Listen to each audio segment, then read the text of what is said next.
Not hearing if we can get to Spencer at this point, but we're going to get it close. That's Gabriel Guillet. That's number 1.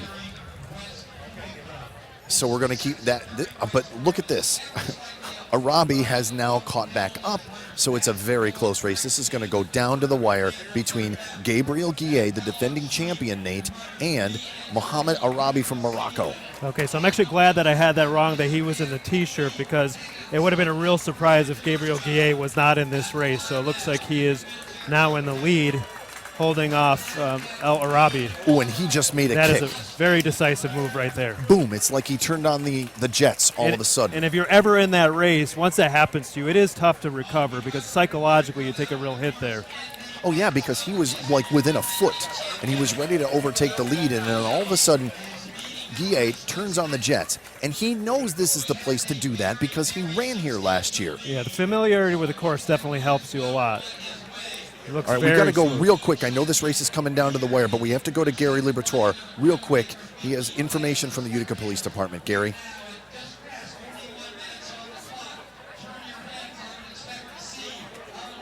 Gary, are you there? All right, Gary, we'll get to Gary in just a moment. We are coming down the stretch here for the 2019 Boilermaker Road Race. And that in the lead is Gabriel Guillet.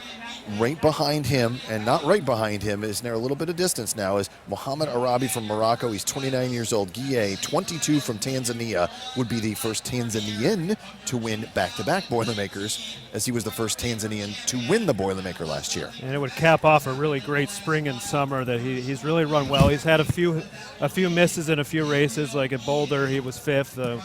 You don't want to see you're disappointed with a top 5 finish, but when you're used to winning, that can be kind of a setback. But he ran well in the 12K over in the Lilac Bloomsday race in May when he won it at a time of 34:30. That's not the best time in the world, but it was the best time that day. Yeah, and I think the 12K is also a good indicator of how you're going to perform here. We used to talk about Peachtree being the barometer of how you would perform in the Boilermaker, and it's no longer, it's still a great race. Sure. But we didn't have a lot of repeat runners from the Peachtree running at the Boilermaker. Okay, so in the corner of your screen, you're looking at Gabriel Guillet, 22 years old from Tanzania, making his way down Whitesboro Street and soon to be Court Street. And the fans are loving this. He's kicked it into overdrive, and I do not see Mohamed Arabi in his rear window at this point. And he does not look labored at all, which is hard for people to believe that you've run that much and on such a challenging course and to look that effortless. But that is the mark of a professional athlete, and this is what he does for a living.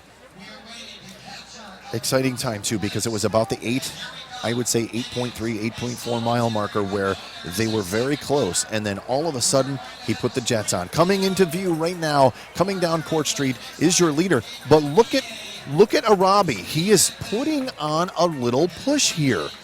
This is not as far apart as it was. He's gained a little bit of ground. Oh, wow. Let's see if he made a move too late. The move might be just a little too late, but it's going to be close. And here they come down the stretch. And he has a shot to break his time of last year, 43:40. Oh, yes. Ladies and gentlemen, Gabriel Guillet from Tanzania, his second straight Boilermaker championship. And he beats his time unofficially by 3 seconds of last year. Right behind him, Mohamed Arabi from Morocco.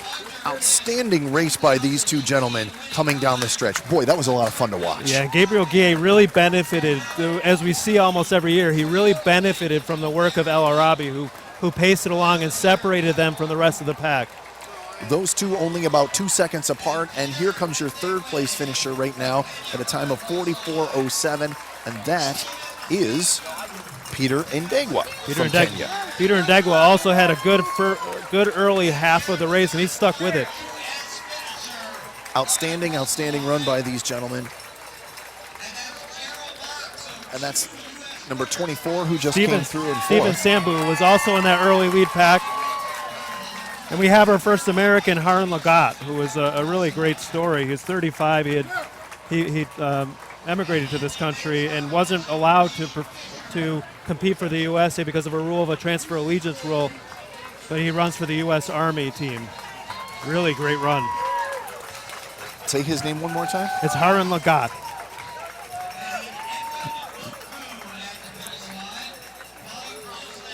So outstanding job by these runners. And now, right now, we wanted to take a moment and check in with Gary Liberatore. Nope, we're not checking in with Gary Liberatore yet. So we are going to continue to follow. Okay, let's go to Gary Liberatore. Gary, what can you tell us? We're on Post Street. At the end of Post Street, we're seeing your crime scene unit. What was found here? We received a call for an attempt to locate. Ultimately, that attempt to locate led us here to Post Street, where we located a deceased female and a male with serious injuries who's been transported to the hospital. And right now we have an active crime scene and a homicide investigation is underway. And you were mentioning that it was a sharp instrument that was used to possibly kill the woman and maybe self-injure the gentleman, or we're not sure? At this point, we have an investigation ongoing into what actually occurred.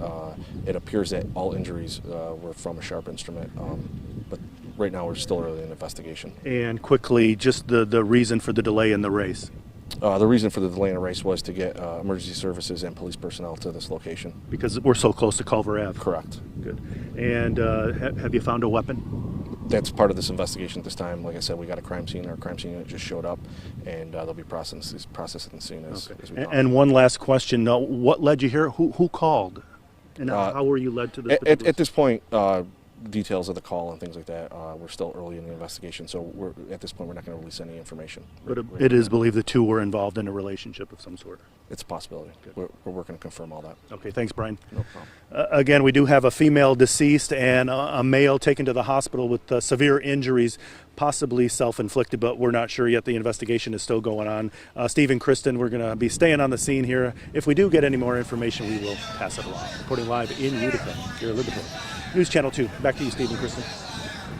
Okay, Gary, thank you very much. Again, we are here at the finish line now of the Boilermaker Road Race, a sad situation there. And Gary, thank you for updating us on what happened earlier this morning just after the 5K start and before the wheelchair division got underway. Nate, what do you got here?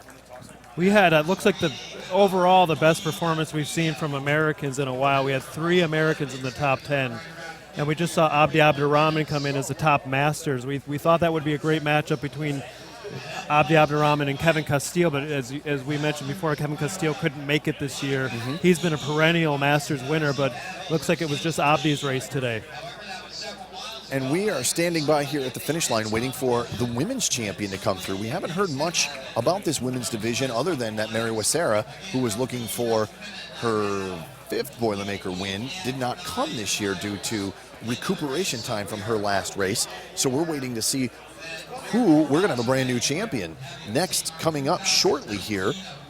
And this is about the time that they should be coming in, right around the 48-minute mark. So we're waiting to find out who will be coming through. And earlier today you had said of the women in the list that are here, there were 3 Ethiopians that any one of them could take this race. Absolutely, and I think depending if they fall third all today, we could have Ali Kiefer upset today. But the women's record, Edna Kippelgott's record from 2010 is safe for this year anyway. Yes. Just to recap, if you're tuning in right now for the first time today, we are celebrating a 2-time Boilermaker champion. Gabriel Guillet came in and he finished just about 3 seconds better than he had last year. So we are awaiting the women's champion come through. Second was Mohamed Arabi from Morocco. So we're waiting for a women's champion to come through. And it looks like here she comes. And it's a 2-woman race down the stretch here. It's going to be close. It's going to be very close. We're watching.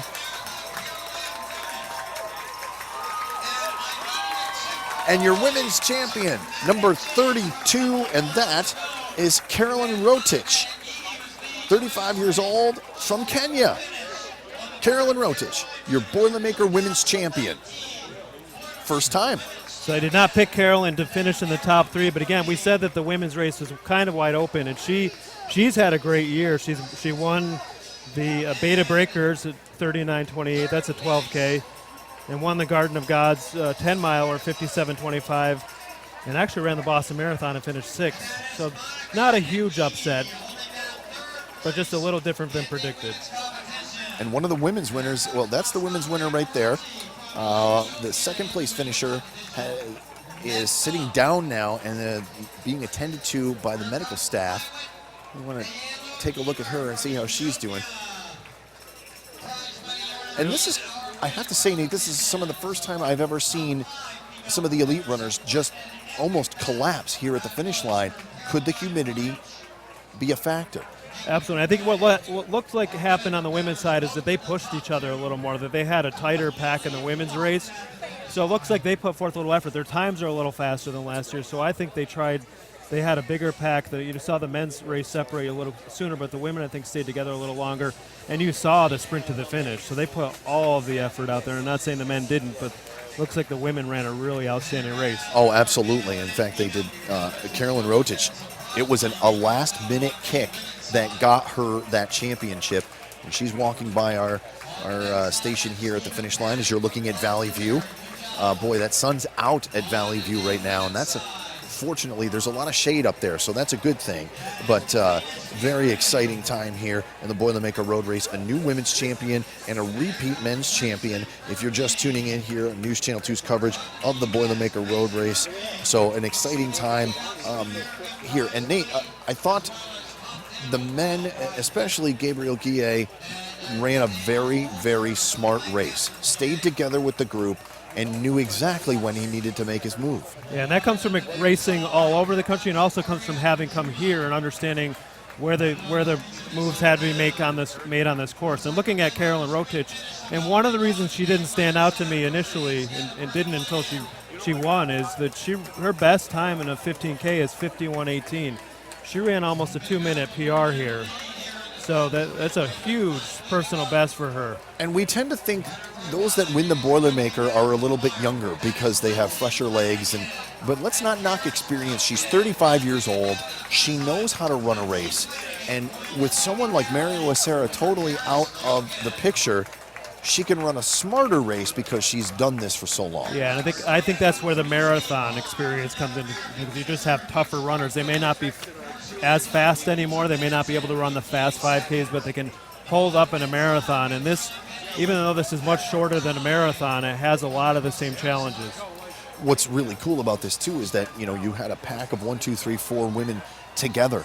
They ran it right probably down to the finish and then made their move late. And that's why you saw them kind of take a knee, or some of them take a seat at the finish line. And you notice when you put it all out there and you can run a nearly 2-minute PR, that's really saying something. And again, you're probably right that the humidity, as much as it impacts some of the runners more behind them, there's no question it impacts the elite runners as well. They're just more trained in that weather. Absolutely. And an American finished in the top 6 or 7? I think we may have had an American as high as in the top 5, but what was great is we had at least three Americans in the top 10.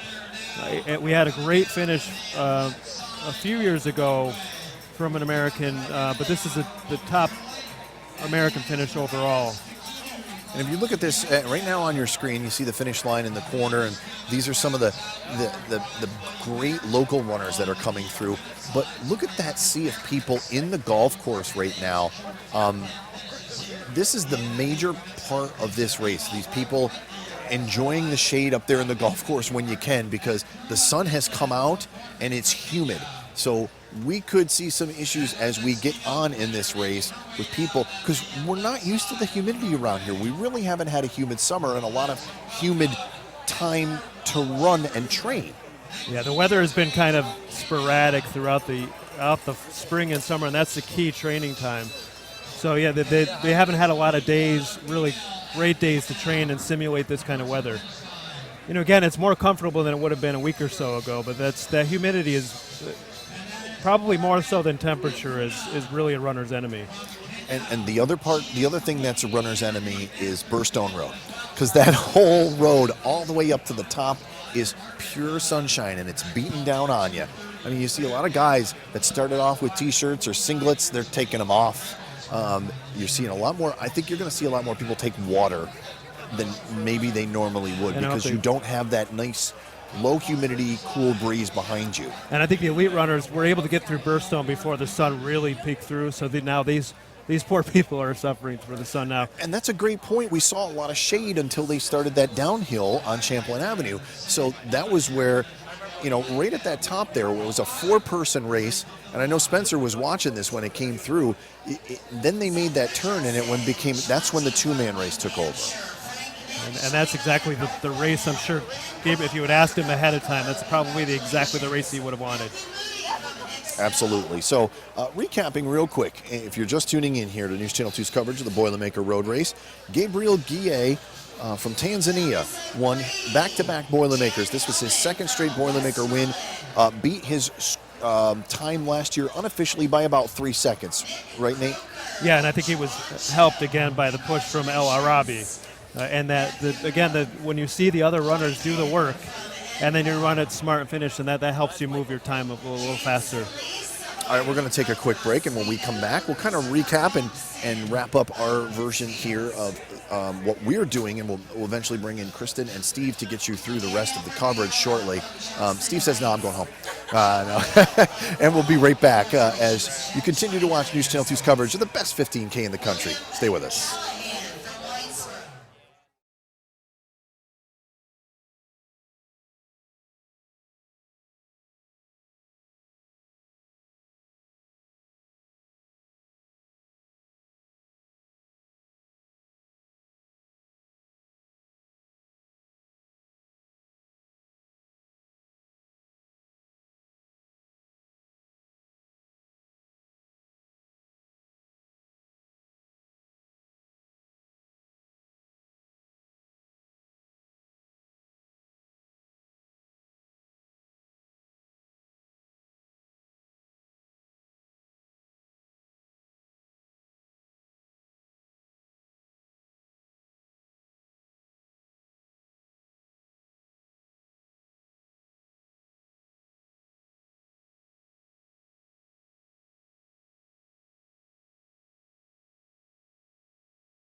Hi, Jolene Ferris here, live at, we're at the 5K starting point, but what we're starting to see here are sort of the front of the middle of the pack runners making their way up Burstone Road. And let me tell you, this is the point where you're kind of going between praying to God and cutting deals with the devil that you finish this race. It doesn't feel too hot and overwhelming standing still and at rest. But when you're running and you've already put in 6 miles and already done those hills of Valley View and the golf course, this hill, Burstone Road, is long, gradual, and there is absolutely no cover from the sun. So really, this is one of the challenging parts of the course. Thousands of runners making their way by us right now. These people may be looking at a 120 or so. I don't know who that was. Finish time. You can see it on their faces, though. The 20-minute delay, believe it or not, makes a difference. The sun is more intense. It's higher. It's hotter. You can definitely see it on some of their faces. We see some of the guys losing their shirts at this point. A lot of them are already soaked from the hoses and the sprinklers. But again, this is a very challenging part of that 15K. We could see all of the middle of the pack runners coming through now. And what I like to call the great lie of the Boilermaker is you make your way up past Utica College, hang that right, you're going down Champlain, you make it to Whitesboro and you're thinking, oh, this is it, I'm almost done. But then you have more than a mile to go yet, so really it is kind of tough. Everyone looks great, they look like they're having fun and doing a great time here up on Burstone Road. Right now I'm going to send it over to Jason Paulus, I believe, and see what's going on where he is. Okay. All right, Jolene Ferris reporting at the 5K start or the 10K finish, depending on how you look at it, on the Boilermaker Road Race course. Well, thanks so much for joining us here on WKTV News Channel 2's coverage alongside Nate Getman. I'm Jason Powlis, and we're going to wrap up our version here, but we want to just kind of recap real quick on some of the winners. First off, Gabriel Guillet ran a very, very smart race. He didn't have to lead the whole way to win this. Yeah, if you're watching at home and learning how to run, that's how you run a race. Yeah. And he showed everything from form to strategy. It was just really a kind of a great exercise to watch. He finished in an unofficial time of 43 minutes, 37 seconds, about 3 seconds better than his finish of 2018. On the women's side of things, someone we really didn't have on our radar, Carolyn Rotich from Kenya. She's 35 years old. She ran a very smart race and kicked it at the last second to take the win. And again, I predicted an Ethiopian sweep, but that's more of a forecast than it is a prediction. And we kind of knew without Mary Wasser that the field was wide open, and we'll have to see how the Ethiopians fared. I don't think they were that far behind her, and that was a great lead pack and great race on the women's side as well. Absolutely. And let's talk about the wheelchair division. Can you say enough about Daniel Romanchuk? What a great course he did. Did not beat his course record of 31:45 last year, but still raced a brilliant race and crushed it, winning his 4th straight Boilermaker. Racing very well, did very well, broke the course record at Peachtree. All the records today are safe, but we'll see what happens next year. Absolutely, as you're looking at some of the post-race party right now. And on the women's side, a brand new women's wheelchair champion, Jenna Fessemeyer from Illinois, taking it the first new champion in 8 years here. And that's what the Boilermaker needs too. You need to rely on, established talent and then new talent. And that's a good indication that the Boilermaker is going to stay strong for years to come. Course records safe this year, and obviously a devastating situation on the course with a homicide that took place earlier. Gary Liberatore is following that, but that delayed the start of the races, so that's why you're seeing people come in so much later now. The wheelchair division race started 20 minutes later, and of course then 15 minutes after that was the 15K road race that started. So we're going to wrap things up here for Nate and myself. I'll be around. We'll do some post-race interviews and things coming up, of course, throughout our coverage here. Nate, always a pleasure. Thanks so much. What a great job. Thanks. So glad that you were on board, helping us guide us through the Elite Division race. We have much more coverage ahead here for you. We go till 11 o'clock, and then if you missed anything, we'll do it again at 11 a.m. on the CW. But for now, we're going to take a break, and Steve McMurray and Kristen Copeland will guide you through the rest of our coverage. Stay with us.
Thanks so much for joining us for News Channel 2's coverage of the best 15K in the country. I'm Kristen Copeland. And I'm Steve McMurray. I want to thank Jason Paulus and Nate Getman for taking you through the very exciting open race, the men's and women's races and the wheelchair races. Daniel Romanchek repeating as the wheelchair winner. Brand new women's wheelchair winner, as they mentioned, Jenna Fessemeyer from Champaign, Illinois.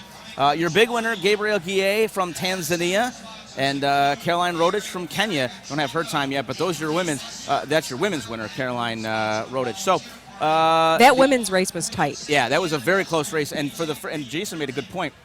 For the first time he ever remembers the women's winner literally collapsing when she got across the finish line, and I think a lot of that was due in part to the fact that it's steamy out here. The cloud cover. I guess I'll backtrack on what I said a little bit earlier, wondering if that 20-minute delay made a difference in the temperature. Well, now folks are on the course 20 minutes later. The sun is out, so that heavy cloud cover did not last as long as it might have lasted. So we'll have to see how that plays in. We're working to see how much action has been in the medical tent. The medical tent is immediately to our right, and we've seen a decent amount of activity in there, but anecdotally, but we don't have any numbers for you as far as what we're looking at. So we're going to definitely keep an eye on that. Large packs coming in. At this point, it's nice to hear so-and-so from Rome, New York, so-and-so from Verona, New York. At this point, this is when we're starting to welcome in our friends and family. Right. So we encourage you at home we're going to take as many camera shots as we can. We encourage you to try and pick out your friends and family as they make their way down Court Street and over to the post-race party. You know, we should mention, we mentioned it a couple times throughout the broadcast, certainly an unfortunate incident at the beginning of the race that caused the delay. Utica police investigating a homicide that occurred near the race course in the Proctor Park area, but not related to the that wanting to go the distance runners. That is all right. Lupe Mers. You know, that should say that delayed the race, not related to the race, but certainly delayed the race start. So that is casting. I don't want to say casting a shadow, but certainly that is on everyone's mind. And a lot of the runners were actually texting the start, the finish line down here, trying to figure out what exactly was going on. So I think that is out there. People are talking about that, and we'll have more details coming up tonight on our newscast, obviously. But folks now just trying to move forward and continue to make their way toward the finish line, and eventually that post-race party, which of course will include the band Showtime and several special guests, and of course the award ceremony, and back this year for the first time in a decade, the flyover, which is going to be very exciting. And I'll try to remember at 10:15 so you and I don't jump under the table again like we did a few years ago when that came over our head. F-16s, the F-16 flyover, when Steve mentions it's been about a decade. One of the two jets is being piloted by a 2003 Proctor grad, Nick Hanna, which is awesome. He says he's going to wear a GoPro and pass that footage off to us so we can see what the race is like from his perspective. Certainly a first. Now, because of the delay, the 5K runners had access to the 300 barrels of beer 20 minutes longer than they usually do. I'm assuming they left some left over, though. What's that? The beer. Oh, yeah. We'll save something for the 15K. Oh, I'm sure there's at least going to be a couple. Yeah, I have no doubt. And if for whatever reason they know where they can get some, right? Listen, they had like an exclusive party this year waiting for people to come in. We have another Go the Distance runner here at Valley View, Bridget Miller. Bridget, early on, week number 1, suffered serious knee pain. She could have quit. She had the perfect excuse to quit, but she didn't. So when she came back to the program after a couple of weeks, she had serious mileage to make up. And I believe that Bill Cardis in the inside. There he is. Here we go. Bill Cardis coming across the wave for the crowd. Bill knows we're watching for him. That's great. Nice strong finish for Bill.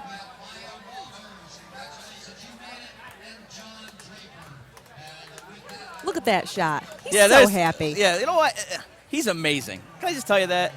Bill Curtis. And you know what? I love him. He's working tonight, by the way. I know, right? He'll, in case you missed Bill finishing, he'll be doing the 6 and 11 weather tonight. Bill. No big deal. Nah. I see some folks walking a little bit there in the mile 4. Now that's in the golf course. Yes, is that where I'm? That's in the golf course. Right. That's just making the turn. You've just passed the links. You're making that turn, making your way down towards the parkway at this point. A lot of our Mohawk Valley Hill Striders and the volunteers that really push our Go the Distance runners along. I see a lot of them in the pack here. I want to remind our viewers that just because you're seeing them at the 4-mile mark here doesn't mean they're that behind on their time.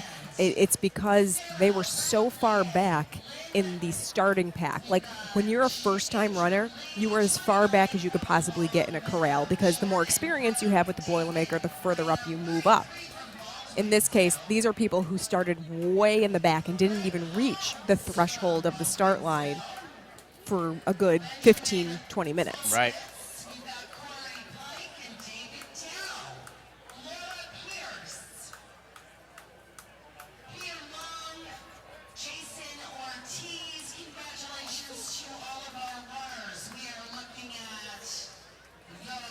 And the larger screen, that's Whitesboro and Champlin Ave. So folks that's a good feeling right there, because you're coming on your way down the hill. And you know you've got just about a mile and change left. So that's a pretty good feeling to you have. make that turn and you forget how long Whitesboro Street is. Right. It is. Yeah. A good point. It's very deceiving. Hey, we want to go to Jason Paulus. He's with our own Bill Curtis, who just finished the race. Jason. Hey, thanks very much, Steve. Here with Bill Curtis, the Chief. Just checking my time. Yeah, you ran a great race. I know it wasn't personal best, but how much did the delay or any of that have an effect on your average runners out here today? Well, it was a little. It extends the nerves, I guess. Everybody's getting ready, getting everything timed down to the last minute, and then the delay kind of threw everybody off a little bit. But it went really smooth after once everything went going. It was definitely hot out there. I had to slow down a little bit, so I didn't hit my PR like I was hoping. But that's how it goes sometimes. And since you're here, let's talk about the weather. A little more humid than at first we thought earlier in the week it was going to be today. Does that change the mindset as a runner that it's humid, and then the sun popped out there for a while? Wow. Yeah, I had a plan, and I had to go to plan B just because I was feeling it halfway through the race. The sun came out, and it did get hot, but there was a breeze. It wasn't the worst. I remember a couple of years ago we've had worse conditions, but it wasn't quite as nice as last year. You're running with some of the top local runners in this area. How did they look running in this kind of weather? Oh, they're all serious. Everybody's serious up in the front. One of these years I want to run in the back just for fun. Not for a while, my friend. All right. Bill Curtis joining us, Chief Meteorologist. Bill, thanks so much. Congratulations on your run today. Thank you. All right. Jason, thank you. There are 8 remaining perennials. A perennial is a person who has run every single Boilermaker road race since 1978. 8 remaining, but there are 2 that ran the 5K, so that brings our number up to 10. Right.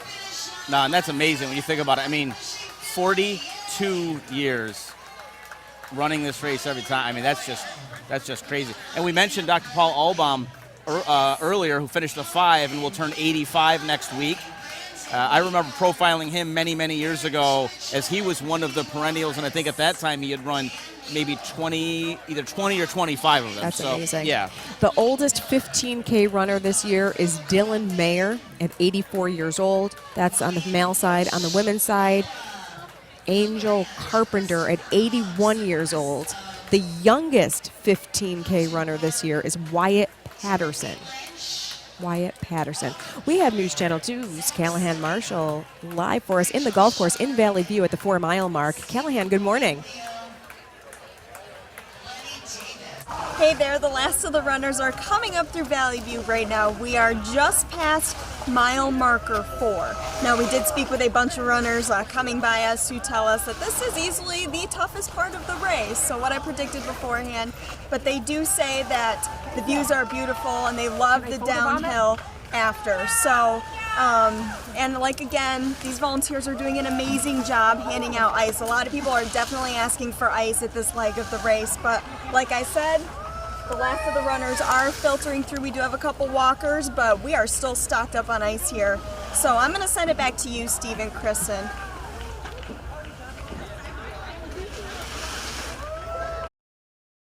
There's some characters on the 4 mile mark. Well, you know, Callahan included. Well, yes, Callahan and Tommy Guys included. You're right. Well, and at that point too, remember you're not even halfway there yet. So you got to start planning your Don't be pessimistic. No. I'm saying you at the 4 mile mark, you're planning your plan of attack, knowing that you've got Burstone Road ahead of you, and how are you, how much water are you going to take? Are you going to maybe slow down a little bit, reset yourself, and then go? Through last year, there have been 315,000 registrants with 266,000 finishers. About 85% who register finish the race. We'll have to check on that percentage this year, because it seems, and again, just anecdotally, a lot of folks at the finish line here really expending a lot of energy. More folks, limping over to EMS and just to steady themselves, not necessarily going in the medical tent, but to get a check on themselves. Again, anecdotally, but it seems like as the community goes up, those numbers will increase. So let's keep an eye on that. Still lots of smiles, though. That's what one of the hallmarks of this race, folks crossing the line. A lot of folks around us at the finish line waiting to see their loved ones come in, and they're actually watching our coverage to see get a better view of other parts of the course. Talking to people at the expo and the kids run, there are so many who admit they do it because it's tradition to do it. Right. But also admit this is a hard race. Yes. Oh, absolutely. Very difficult. And I think it's funny. So a friend of mine came into town this is his fourth. He brought his daughter with him this time, who is 17 and running the course for the first time.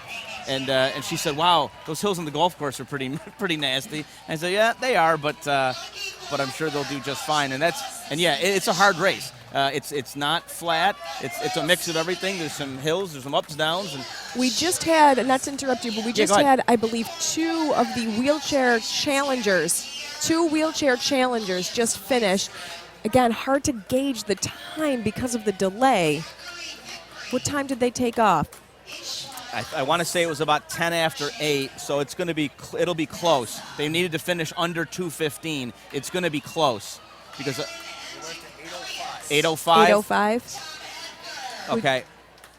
All right. They might have. It's going to be tough. They are racing for a state-of-the-art racing chair. These are $4,000 pieces of equipment. Right. So we want you to think about that when you go buy your next pair of running sneakers. Yeah. Right.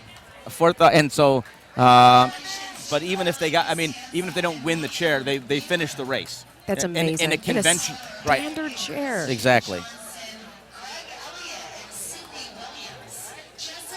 Starting to see a lot of the hill striders coming in, the group that helps to train our go the distance runners. Post-race party is filling up.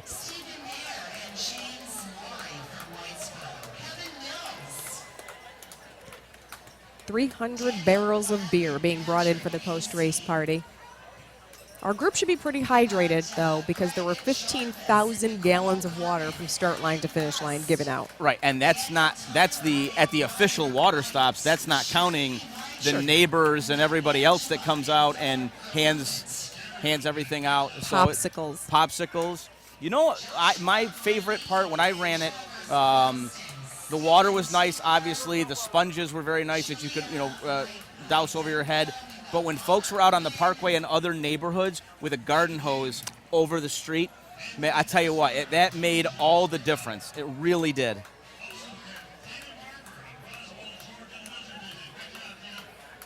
$1985 was the first year prize money was awarded. Okay. We still have a wheelchair coming in. Nice job. can't imagine running this race. Can't imagine walking this race, let alone being in a wheelchair. And these guys fly. They do. And exactly, not to think about that. We were just talking about the hills. How hard are the hills to run up? Try wheeling up there's no forgiveness in those hills. 3 minutes, 40 seconds. The top wheelchair athletes are clocking per mile. This year, there are 11 not-for-profits benefiting from the Boilermaker Road Race through the charity bib program. One of our Go the Distance runners is running with a charity bib as well. So here you are running your very first Boilermaker and representing hospice. She's the CEO of hospice, Shannon Kay, and she is going to continue on with this running career. I can just feel it. She's already clocking upwards of a half marathon. Oh, wow. So which is a logical next step. This is 9.3 miles. A half marathon would be about 13. So.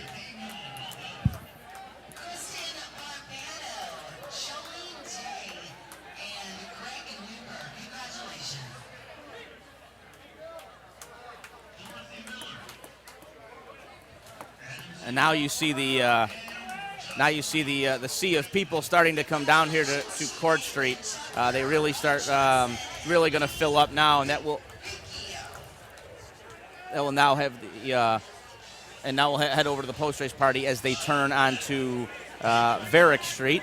So that's a great feeling. You cross that line, you know that the party is right ahead of you. Let's go back up the course a little bit to Burstone and Champlin. I believe, is that Caitlin Earl up there? Good morning once again. Yeah, hey guys, so we are on Burstone Road still, just a little bit farther back by the college. As you can see, runners are still making their way down. They're hydrating over here, getting water, and it is just, this is my first Boilermaker, and let me step aside. Everybody is just so happy, waving, dancing down where the music is, and it's just such a community event, for somebody being here for the first time. It's really amazing to see, honestly. Everybody, like I said, is just so happy and waving and having such a good time. Hey guys! So this is just, so much fun out here. Yeah, everybody's just having such a great time. Hey Kevin! So yeah, we are just really enjoying ourselves out here. It's not too hot, the sun is kind of beating down a little bit, but they're so close to being done so they can keep pushing through. We're just having such a great time out here. Again, hydrating, going under the sprinklers over there, getting wet. As you can see, all the cups on the ground. Everybody's been getting their water, so it's just very, very fun time out here. But I'm going to send it back to you guys. I think I saw a shirt that said all the hills, all the wine, maybe, something like that. Whatever works, right? Whatever works. I don't think that's on tap today. No. I think for the 50th anniversary, we should do champagne, though. How about that? Okay. Let's make a call.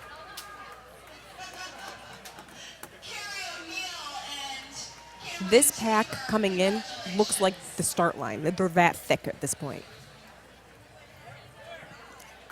Yeah, it's pretty massive. And again, to try and coordinate and negotiate 14,000 people through the streets is no easy task, but the Boilermaker Committee makes it look pretty easy, and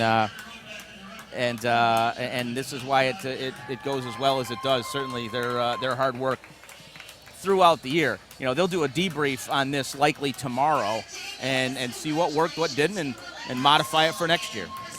Jolene had mentioned that this is one of those rare opportunities where an everyday runner could run with an international superstar. Yes. Because you could be great at basketball, but chances are you're not going to end up with LeBron James, right? Right. But in this case, Bill Cardis is running that's a bad example. Okay. My brother, I'll throw him out there, is running with Bill Rogers. Yeah, and I was going to say the winners here, Gabriel Guy from Tanzania, which is incredible. Right. Runner gender is split evenly between male and female as well. So, but it is, again, one of those rare opportunities where there's not one gender dominating the sport. And Gabriel Guillet was the favorite and came through. 43:40 was his time in 18. We're waiting on his time for this year. But again, he's the defending champ. Gabriel Gay, let me confirm that. Gabriel Gay, defending champ. Yes. Okay. All right. Got that right. All right. I'll make sure I'm reading my notes.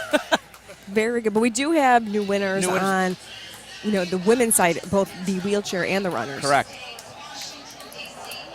Here we have a go the distance coming in.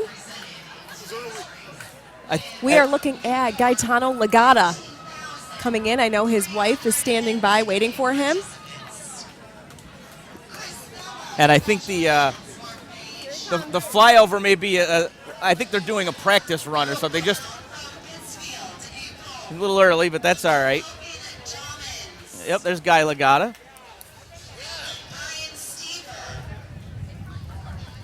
Congratulations to him. Well, I talked to his wife Andrea a few minutes ago. She said he was clocking 8-minute miles. Here we go. She's right behind you. That's the person screaming. Okay. On cue. She signed him up for Go the Distance. He is my only participant who didn't send in an application for himself. But he was okay with it. He smiled and accepted.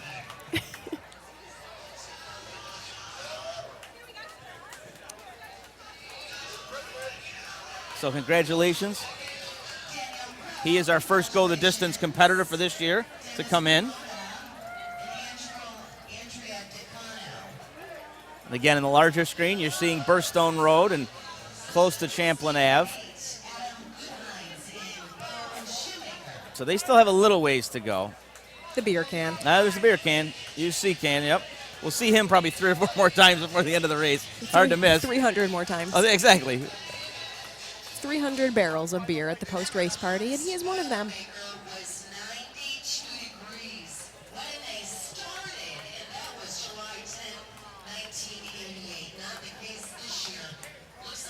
So 41% of the runners hail from Oneida County. 82% are from New York State. But that still means a lot of folks come in from out of town. And you asked me on Friday if we play the license plate game. And, it's funny here on Saturday, if you come on the brewery area, that's where you see a lot of license plates because folks make the FX Mat Brewery part of their tour when they're either, because if they tour the course, they end here. But it's just fascinating. And a lot of the hotels and restaurants packed this weekend through tonight, maybe into tomorrow. And all for this second Sunday in July, this local holiday celebrated nationwide. We're going to have more of the Boilermaker Road Race here on News Channel 2 when we come back. Please stay with us.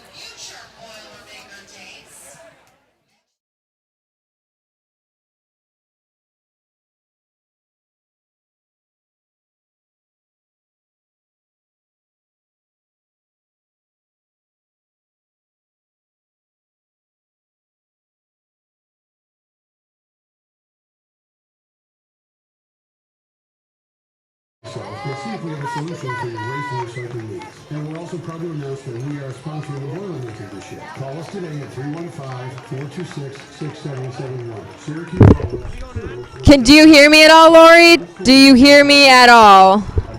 You can hear me? Now at our third generation, we'd like to thank the entire community for your dedication and devotion to us for over 60 years. Our old school ethics combined with your trust in us to get the job done right, on time, and on budget is what makes us stronger than ever, and we're proud to serve the Mary and Check, check, check, Lori. pick the phone and give us a call today at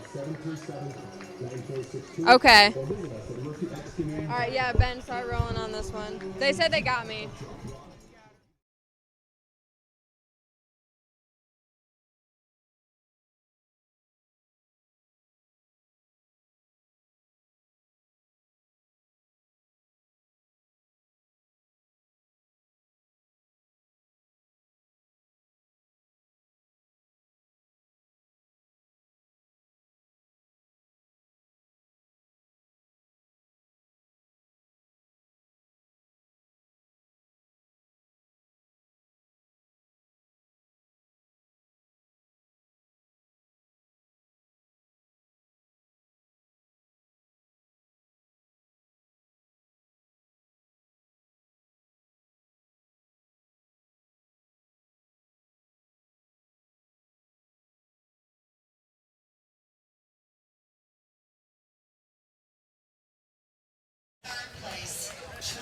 And welcome back to the Boilermaker Road Race here on News Channel 2. Steve McMurray along with Kristen Copeland and the rest of the News Channel 2 team.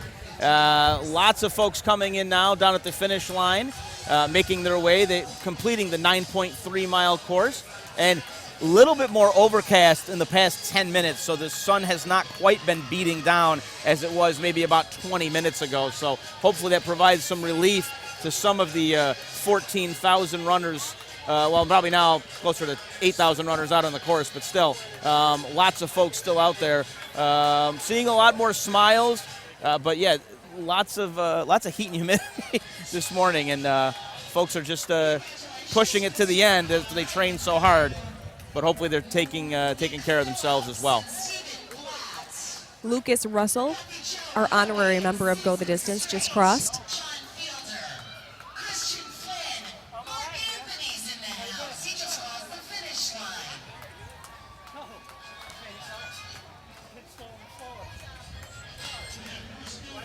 Just saw a buddy of mine that I graduated high school with, Jamie Farrell from Bridgeport, New York, but Frankfurt native. Saw him cross the line, gave me the thumbs up, so he's doing well.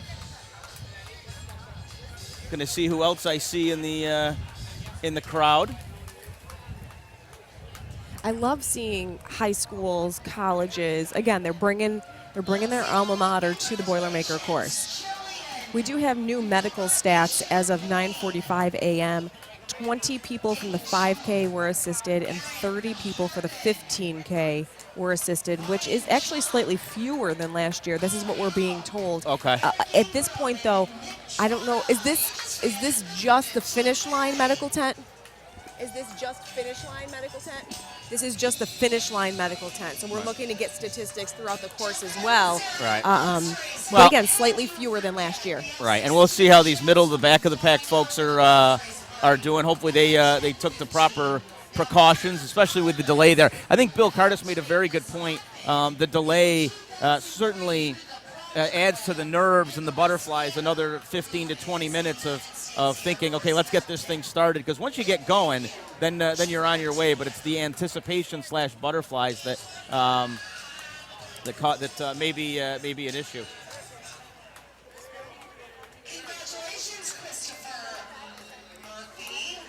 So many of these people that come out to the finish line to wait for their family and their friends is amazing. I mean, the whole course, but here at the finish line being 2, 3, 4 deep of spectators. Forrest Gump just crossed. The Forrest Gump? The Forrest Gump. Well, I did see a really cool shirt that a duo is running, Jogger for the Logger. There you go. Give them props. Give them props for that.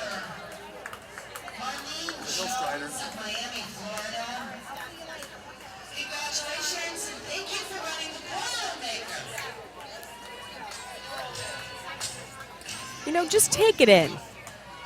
9.3 miles. Yep. 9.3 miles of not flat roads. That's true. None of them, right? Right. No, absolutely. And what's funny is that certainly the race is not certainly the race is not secondary, but folks come here, they make it a holiday, and they're like, oh yeah, and we got to be there for the race. So let's head over to the post-race party. We understand that their crew out there, that's Katrina and Spencer, are ready to go. So let's go ahead and check in with them. Hi guys. Hey, and welcome to the post-race party. I'm Katrina Smith, joined by none other than Spencer Davidson. And we are loving the music here, and we're watching everyone pour in and grab their beer or water or yogurt, whatever they want. We got the band playing behind us, and we're loving the music, right? Yeah, you know, they started off at the very beginning with Africa by Toto. And anybody who knows me knows that that's like my go-to song. Like, I mean, if I was going to do karaoke, which I don't, but if I would, that would be the song that I would go to. So the fact that they started the day off with that song, or it was one of the first songs at least, I mean, that just sets the mood for me. That just sets the day. It's going to be good. Makes it a serious post-race party. I hope you can hear us really well. I found a runner. Okay. First time Boilermaker runner, Spencer. He finished it in under an hour. Under an hour? Yeah. Really? I think so. Let's bring him in. All right, Tyler, come on over. So, what was your time for the Boilermaker this year? Like 56 minutes. And that's good, right? That's good. You're the expert. Yeah. No, that's really good. And this is your first time running the Boilermaker? Yeah, first time ever running it. What did you think of the course? You know, it was a good course. You know, it was a lot of like all the citizens and everyone like was outside in the street cheering and handing out water. A lot of like good energy out there. So it was a good time, honestly. And that's an awesome time for your first time. Are you going to do this again next year? Yeah, I'm hoping to come back every year and doing it. Yeah, it was a great race, great course, and a beautiful city you got here. All right, where are you from? Clifton Park, New York. It's just upside Albany. Okay, and last question. You're at the post-race party now. There's food trucks, there's beers, there's all kinds of stuff going on here. How is that? Where would you rank this? Oh, honestly, this is probably, as far as post-race, this is probably the best one I've ever been at. Yeah, it's awesome. You know, beer, family, pizza, ice cream, that's up there. You know, it's a great time. All right, thank you so much, Tyler. All right, go enjoy. Yeah, congratulations. Good job. That's Way been to go. a good time. I mean, Under an hour. I'm not a big runner, so I don't know what the times you know, are. The first runners finish in the low 40s minutes, low to mid 40 minutes. So I mean, under an hour. I mean, that's amazing. That's 10 minutes behind, you know, the lead runners. So that's pretty incredible. And I mean, especially first time. And you know, but I think the big thing too is, and I was on the media truck for the race, and I think the conditions were just so amazing for this race today. Look at this. There was clouds, and actually I hear.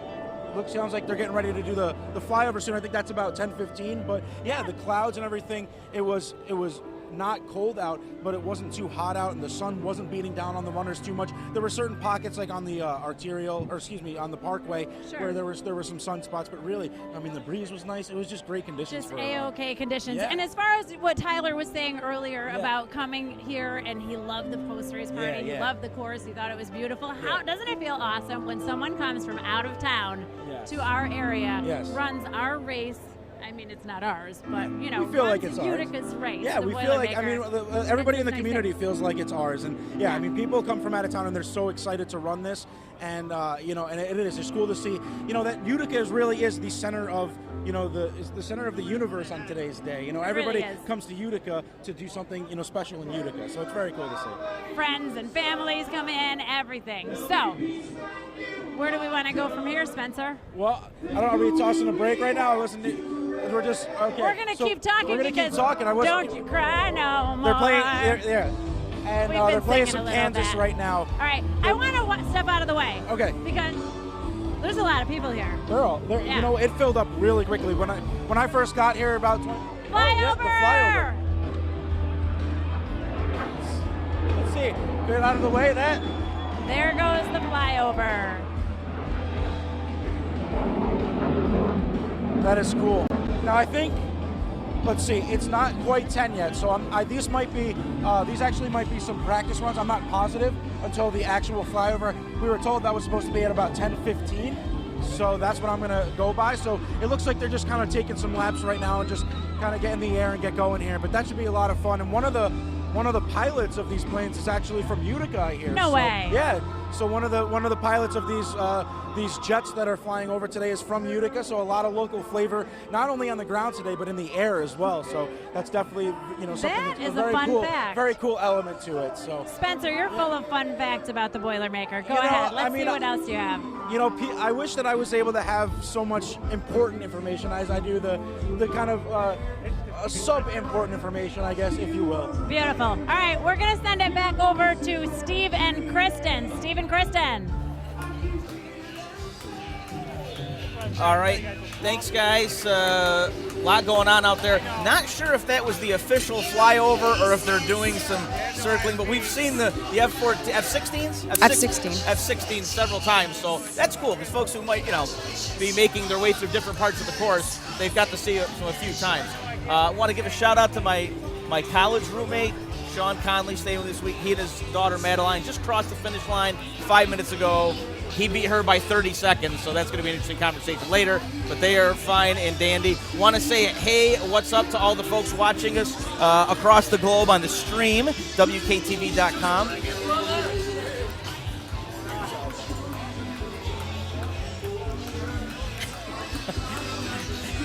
That thud you heard was Kristen and I getting wrapped up in cords here, but we're good.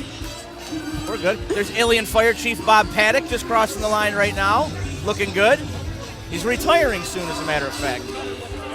Kyle Stevens, living in North Carolina right now, but Ilion native. He just crossed the line as well. Just curious, is there anyone in this 14,500 you don't know? Yes, there's a lot of people I don't know, but there's a lot of. You know who we saw early? Is that another go the distance runner? Another go the distance. All Melissa right. Cummings, Kevin Shanley. All right, getting our go the guiding her. Getting our go the distance team. I thought. There we go again. Shannon Kay coming in, the CEO of Hospice. Yep, she did it. And I think those are tears of joy as well coming across. Running with a charity bib this year. That's awesome. First year. You know, I think that goes without saying. You do see folks coming across with tears in their eyes. I mean, this is a huge accomplishment.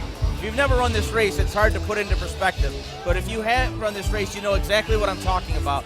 You know, it's a huge sense of accomplishment, especially after training as long and as hard as you do to finish it. You can prepare them for the mileage. You can prepare them for the physical task that they're about to encounter. You cannot prepare them for the crowds. You cannot prepare them for the cheering and the entertainment and the stories that surround them on race day. Everyone comes to the start line for a different reason. Absolutely. Absolutely. Again, it's you and I get paid to put it into words, but it is difficult to put it into words sometimes. How really cool this is. It's just really impressive, and this is. I mean, the elite runners obviously are part of the character of this race, but just as big of the fabric are the runners here right now. You know, local friends and family. There's Joe Aiello from Schuyler just crossed the line. Try to see who else we can see. I can't name all 14,000. We'll do our best. Next year. Next year. That's always a goal to shoot for.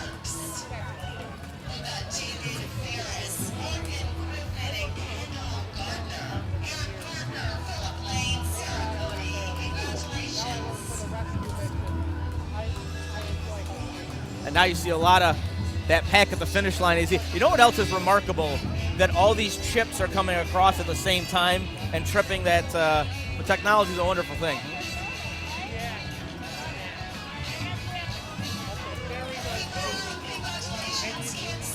Those thresholds that we talk about are not just at the start and the finish. They're throughout the entire course to monitor, making sure no one's jumping off the course.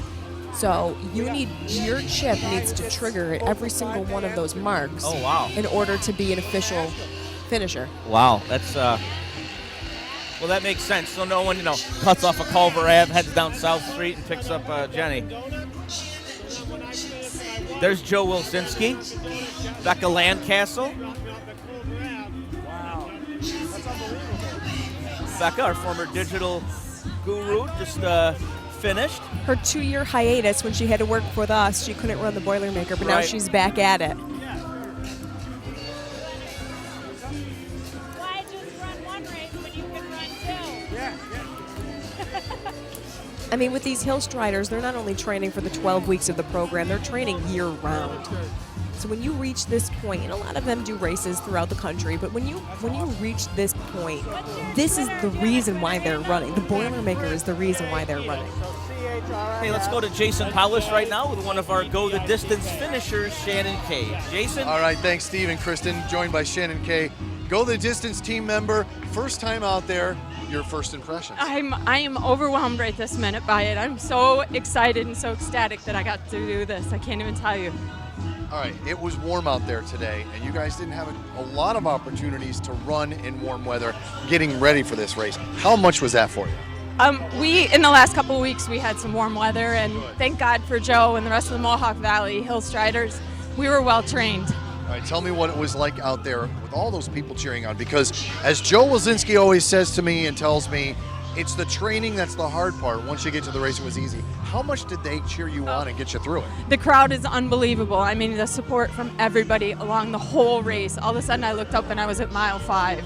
the bands, the fans, the families. It was awesome. It was the best experience. Are you shaking out of excitement right now or just exhaustion? I'm not exhausted. I'm so proud that I did this, and I can't thank everybody enough for encouraging me and letting me do it. You should be. And this is the other thing I want to ask you. If somebody's sitting home at their couch right now and they're watching this right now and they're thinking, geez, maybe I want to try this. Maybe I'd like to be part of Go the Distance. What would you tell them? I would tell them absolutely it's the best decision I made.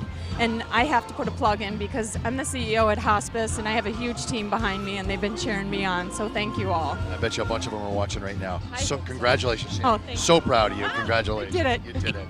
Let's go back to you. Jason, thank you. Shannon, congratulations. Again, running for Hospice, the CEO of Hospice, wearing a charity bib this year, completing her very first Boilermaker road race, which, gosh, that's incredible. Yeah, what? Certainly, and like I said, tears of joy coming down her face when she came across the finish line, which pretty much says it all. Want to give a quick shout out to Brittany Bean, our sales manager. She ran her first race in 8 years, smiling as she came across, gave us the thumbs up. So my guess is she's adjourned to the post-race party by now. Until we make her work next year. Yeah, exactly. We haven't told her that yet.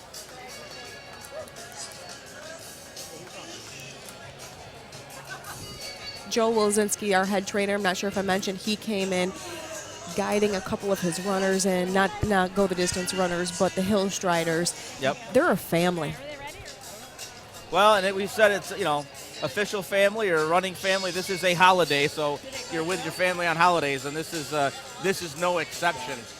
Still a lot of people coming through the finish line. I mean, now it's like 12 or 15 deep coming across the line, so if you haven't seen your friends and family yet, you are going to see them, I would think, in relatively short order. I am sure I'm like a half hour late missing my brother. He's probably at the party. Speaking of Joe Wilzinski, Jason Paulus has him over by the interview area now. Hi, Jay. All right. Hi again, Steve, and Joe Wilzinski, my good friend.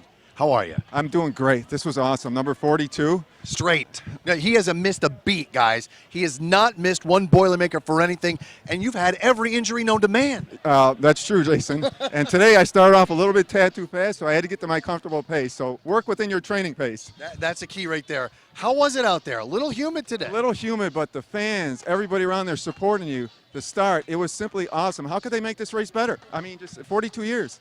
As a longtime runner, you guys started a little late, first time ever. We had some issues on the course, and we've talked about that. How does that affect a runner? It does affect the runner a little bit from standing there, but we have to address those issues, the security, the police. We have to take care of things first, and all the runners understood.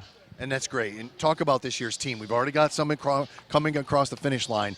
You got to be so proud of them. This team is unbelievable, very emotional. They put the time in. 12 weeks, 14 weeks, been so fast. I'm just overwhelmed with their success. And we're overwhelmed with how great you are. You've done 42 Boilermakers. We're so proud of you. You're already thinking ahead to next year, aren't you? Next year, and thank to you, Kristen, Steve, everybody from WKTV. You guys are a blessing. Great to work with. And go enjoy yourself today, Joe. Thanks so much. Joe Wilzinski, our running coach and annual Boilermaker runner. He's run every single one, and we're so proud of him. Steve and Kristen, back to you. Jason, thank you, and congratulations again to Joe. Number 42 in the books. He and so many of the volunteers. It's incredible. When the new runners take on this task, one of the first things they'll say to me is, I can't believe how many people come out and donate their time for a group of people they don't even know. Oh, absolutely. And that's, again, another one of the hallmarks of this race is the volunteer support and the fan support. I mean, when you're running and you have people cheering you on, there is no greater feeling. You know what I mean? There really is no greater feeling. And when you come down Court Street, honestly, you think you're in the lead. Like, I mean, they're cheering so loud, it's crazy. You're pretty sure you're going to win it. Kim Palmisano finishing. Kim Palmisano just crossed. I love all the hugs. I love all the support that this team shows. They come from all walks of life. If you would have put them in a room, having never met each other, they would have nothing in common. Well, now they all have one thing in common. They're all Boilermaker finishers. So that's which not everyone can say. You know, let's go back to Joe Lozinski for a second, talking about 42 straight Boilermakers. What do you think of the changes he's seen in the time since this race's inception, when it was 800 runners and there were very few people on the side, to this mega event that it's become? And again, one of the hallmarks of that mega event is the post-race party. Spencer Davidson and Katrina Smith are manning that post out there, their second post of the day. Hi, guys.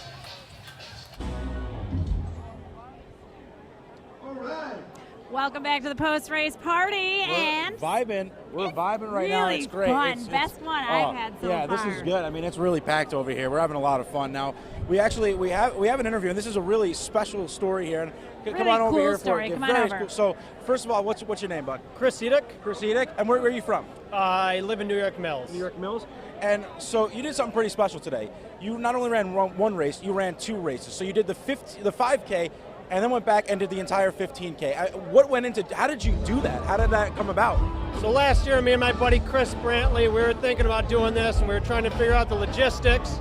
And this week, we came up and finally figured out that if we had someone pick us up at Dunkin' Donuts on Schuyler, we could head over there in time. So I ran the 5K with my wife, and then we finished. I sprinted to Dunkin' Donuts. My buddy picked me up. Then we went to the 15K. That's awesome. I mean, and how you feeling now? I mean, that's got to be exhausting running that much. I don't feel that bad. Mile 8 was awful. That was really difficult. But at this time, starting to recover. I'm doing a lot better right now. Very nice. And how many times have you run the Boilermaker, in the past? This is only my second time. Wow. Yeah, so I started running like in February competitively. So then this is pretty special to do. Yeah. And I mean, what was it like out there on the course for people, who are sitting at home who have never run it? What's it like out there? The atmosphere, everybody cheering you on and running with all those people. What's that like? It's unbelievable. It's the best race I've ever ran in my life. There's nothing better than it. Yeah, well, and so what are you doing now the rest of the day? You're going to nap, or you're going to do some more running? I mean, for a guy like you, it seems like you can just go on and on. No. I'll go home. I got a 2-year-old, 4-month-old, my wife. We'll be going grocery shopping, going right back to the same old day. Perfect. And what was your time? What was the time? 76 minutes or so. Wow. Very nice. That's awesome. Well, congratulations. Thank you very much. Good stuff, bud. Congratulations. Enjoy the rest of the day. Thank you. Thank you very much. That is unbelievable. That is unbelievable. Wow. I mean, I feel like I was able to do the race without having to do the race because I was on the media truck. So I had the best job there. You didn't even I was walk. able to go the entire course and not have to move. You had transportation. Exactly. So he did the 5K and then the 15K. I mean, that is unbelievable. I feel very lazy right now. I do too, but I always feel that way. So now it's even more so. Yeah, I think we all feel a little bit lazy. Yeah, and logistically too, to his friend picked him up at Dunkin', drove him back, got there and just ready to run again. 2 races. Why run one race when you can run 2? And only his second time running the 15K ever. So I mean, he was ambitious. It's not like the guy has been doing it for 10 years. He's like, this time I'm going to throw 2 in. How did you know it was going to work out okay? Right. He did the race, the 15K once, and decided then to do everything. So that's definitely a very cool thing. And the fact, he's a local guy from New York Mills. It's very, very cool. Love to hear that. Yeah. Sounds like the party's getting started a little bit more here. You hear that behind us. And I want to step out of the shot here and just take a look around and show everyone around because there's a lot of new stuff here. There are food trucks here. That's your favorite, right? Yeah. There are a lot of different things. There are burgers. I think there's some barbecue. There's some tacos, I think. So there's a lot of good stuff around here. It's not, you got to be able to carb up a bit after you run, and especially having the beer, you got to be able to have some sustenance, right? So. Yeah. We're going to actually take a second because they're doing the national anthem right now. Let's listen to the national anthem and that. be respectful.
beautiful. And Good there you stuff. have it. So, yeah, I mean, so there was the flyover and the national anthem right there. And I mean, really, the party's been going for a little bit now, but, you know, whenever the national anthem plays, whenever you have a flyover, that's the official kickoff, right? that made the hairs on my arms stand up. That was beautiful. Oh, man, that was great. Yeah. That was definitely very cool. So we had local band Showtime playing just before that, and then we had a couple of women singing the national anthem there. And now, I mean, I guess it's the official kickoff of the post-race party here at the 2019 Boilermaker.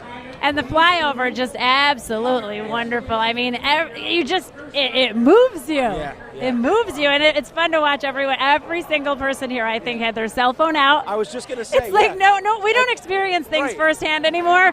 Yeah. You want to relive it so you don't live it, right? Yeah, we every single person, I think, took their cell phone out, and you saw all the cell phones up to the sky. And you heard right before the planes flew overhead, you heard everybody say, you know, here they come. So everybody's getting ready for it. Very cool, very cool. Yeah, and it's really filling up here at the Boilermaker post-race party. We've seen some friends, we've seen some family members come through. I've seen some people with some young kids come through. Yeah, it's really nice. Like, it's family friendly. Everyone comes, whether you're running or you're just cheering someone on, and just enjoys a good time here. Yeah, and if you didn't run, you want to celebrate with your friends and family who did, and especially if it's their first time running, you want to be with them after they accomplish something like this. I mean, it's very cool. You know, you see people you haven't seen in years. I actually, before we got on the air down here, saw a couple of people from high school that moved to Texas. I haven't seen them since, so it's pretty cool to see everybody back and having a good time, and it's very cool. I mean, now you have the obligatory beach balls being tossed in the air, so that's always fun. That. But it's definitely a fun time down here. It really is a fun time, and tens of thousands of people come into town for this each and every weekend, or each and every Boilermaker weekend. So, Spencer. Yes. I think we're going to send it to break because we got to wrap up for a few minutes, but we're good. here. Let's go pay some bills. Okay.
Welcome back again, and it's Spencer Davidson and myself, Katrina Smith, at the Boilermaker 2019 post-race party. Spencer, people are just bumping into us left and right. You know what? It's busy here. It's probably one of the one day in the year where I don't even mind when people bump into you, because it's like, you know what, it's just part of the whole thing. I mean, you're packed and like sardines together, but that's because it is so. You know, there are so many people here. It is so fun. It's just such a great event. So you know what?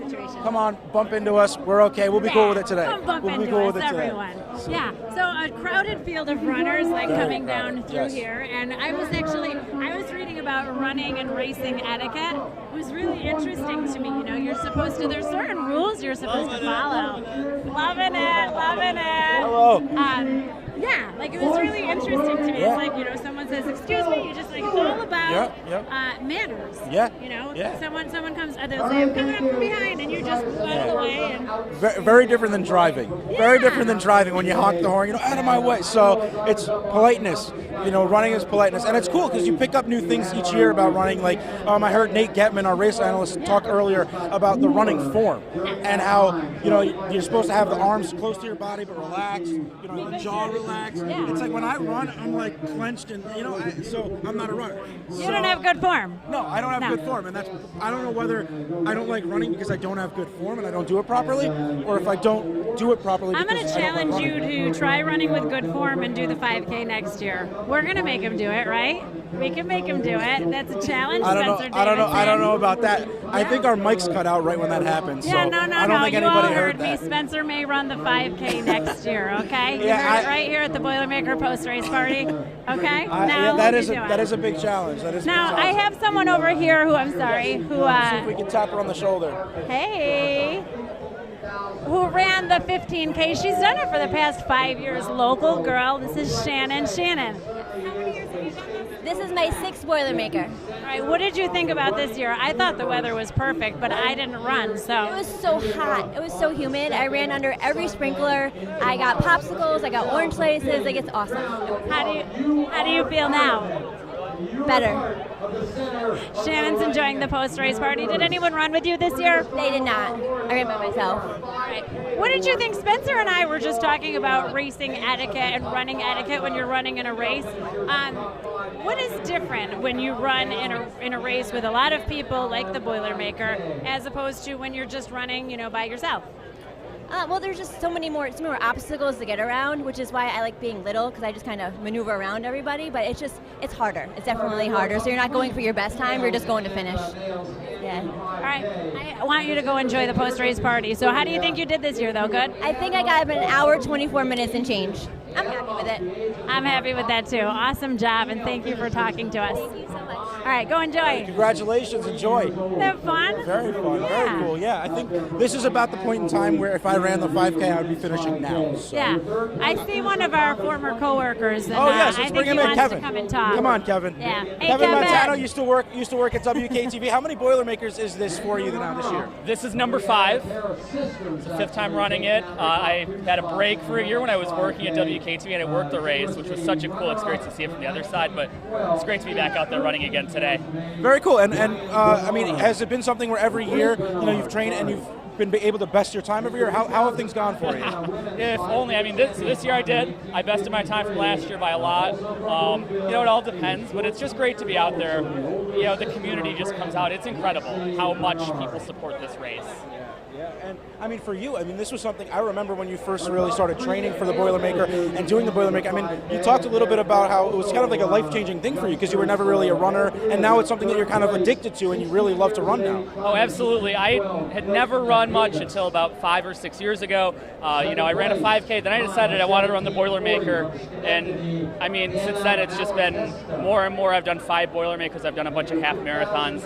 Running's really just, it's the running community, there's nothing like it. It's so incredible. That's so great. I mean, and Kevin, thank you. We're gonna let you go enjoy the post race, but congratulations, bud. Thank you.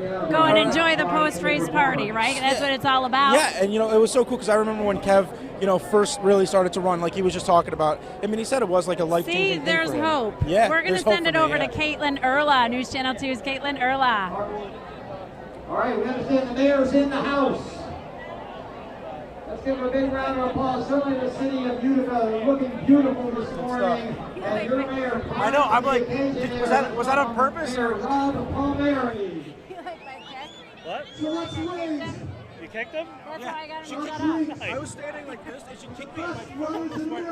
How you doing? Apparently, Kevin Montano stopped at every camera. Really? Interview, yeah. That's awesome. Yeah. In the best little city in America, Utica, New York. God bless you. Thank you for that. is on stage now. You see Utica Mayor Robert Palmieri raising a beer, it looked like, or a Look cup at of that. something, and The giving mayor. a shout out to Utica. Yeah, I mean he said thanks. He said thanks for making us the #1 city in your hearts and your soul, and the #1 15K in America. It is. It really is. I mean, it's something that we talk so much about the community aspect of it, Right. friends and families running it, and everything. But it's also a pro circuit race.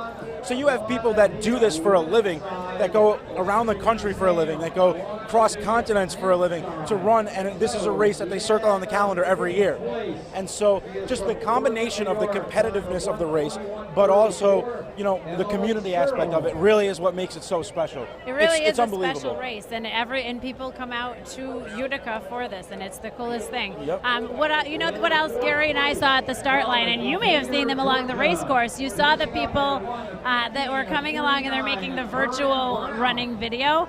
Yes, on the segways. Yes. Yep. That So was you saw the very cool. segways going around throughout this, and Yeah.